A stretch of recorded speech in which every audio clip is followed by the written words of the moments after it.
calm down, cause he just wanna learn something, so I teach him something. I am the one that teach. Call me 10 wins and 20. Why do you think a lot of people cannot turn back, and what do you think is going to happen? I think that they become empowered or something. They feel like, oh, I've discovered something new that nobody else. I'm part of something that's bigger than myself. They feel that connection with the group and the movement, and they're empowered because they're rebelling against the man and the authority and all this. That's the whole conspiracy thing, right? It's because they're sick and tired of being slaves to this matrix type society or whatever, right? Right. So I can see why it's so alluring and why it would be hard to come back out of. It's almost cult-like, to be honest with you, right? Not quite, because I didn't see any evidence of, no one was forcing anyone to accept, religious doctrines, and there wasn't any ceremonies, and, that type of stuff that you would even experience in like a Masonic lodge, right? So there's none of that indoctrination. Like, there's none of that stuff, right? Right. Which that actually kind of makes it more dangerous, in a sense, right? Because you really feel like you're going in of your own free will, right? Right. But it's so that's really fascinating. And why do you think it's getting, or do you think it is stalling and it's going to start kind of dwindling, or do you think it's growing? Like a lot of people think it's growing.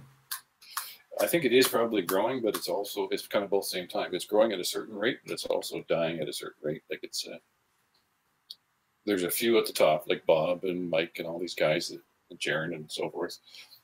They've spent a lot of money on it, and they've also probably earned some money on it. I don't know how much, but because we don't really talk about it.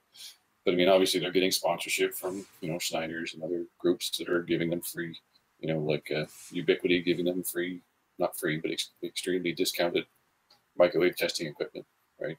Right. And Snyder's is giving them, all the sensors that they want and all the stepper motors and stuff to build their little gadgets and whatever. I mean, this stuff's pretty big bucks, right?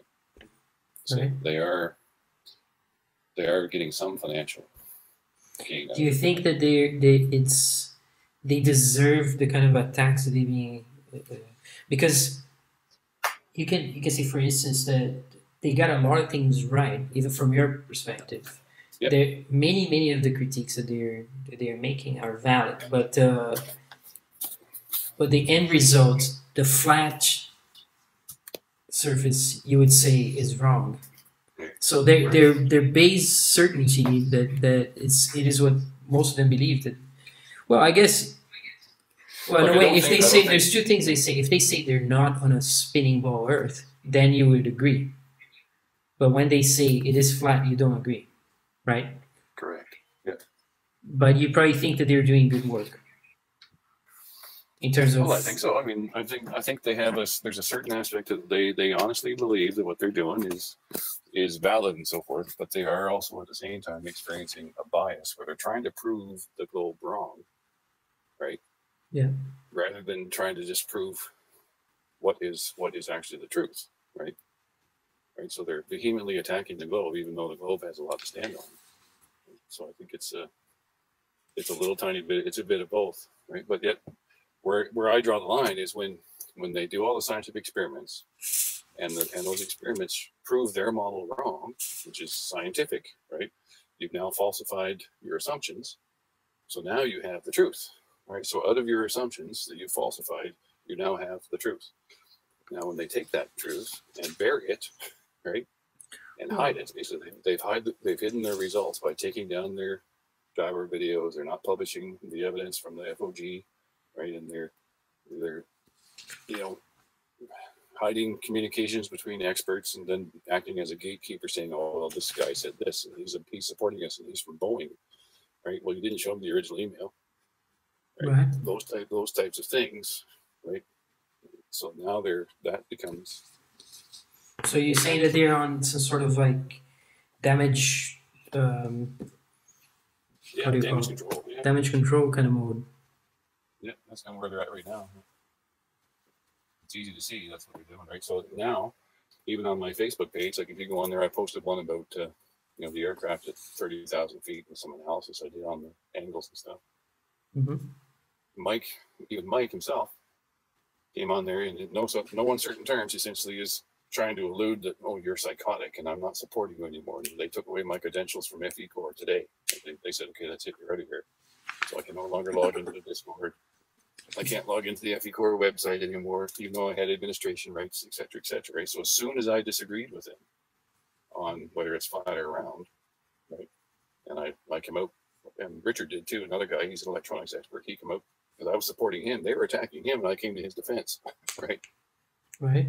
And so as soon as I did that, that was it. They just booted me out of there. Because, so that's not science. But is that any way, was there any kind of hard words spoken or people getting offended, or was it just based on the interpretation of the data?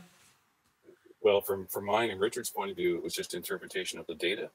Right. I was just saying, hey, the data shows that you have shown that there is a change in the z-axis, and basically, which is consistent with the globe model, right? Yeah, they were saying, I think Paul was saying that the z-axis is just the heading of the plane. And that's not true, right? You can't have inertia, or you can't have precession induced in the z-axis so long as the instrument remains perfectly level, and you rotate the plane around the z-axis, you get no rotation in the z-axis. But as soon as you do it through a curved gradient, the xy tilt now gets translated into precession in the z-axis, causing rotation. So that proves the globe. And I was like, well, hey, you just proved the globe, right? So come out with it, right? So when Richard and I pushed them to say, okay, why are you not acknowledging your own findings, right? Then they just like, well, fuck you guys. And that's what they did, is they attacked Richard in public, bringing his wife and her illness into it. Like Bob was all over Richard, saying that, oh, you lost your mind, and you're psychotic, and go take care of your wife, you're not thinking straight, and this and like. He was. When did he say that? That was like yesterday or the day before on a hangout, not a hangout, but in some thread there on a chat or whatever. So he and Richard get into it, and then but Richard and I were talking. I was like, well, no, you're right and I'm right, right? And Karen knows that we're both right. So there's 3 or 4 of us in there that know that, well, we're right, right? So Karen B is on with this as well. Yeah, she's remaining pretty quiet, but I think she sees the truth, and she knows that Richard and I are both correct, and our interpretations of the data is true. What about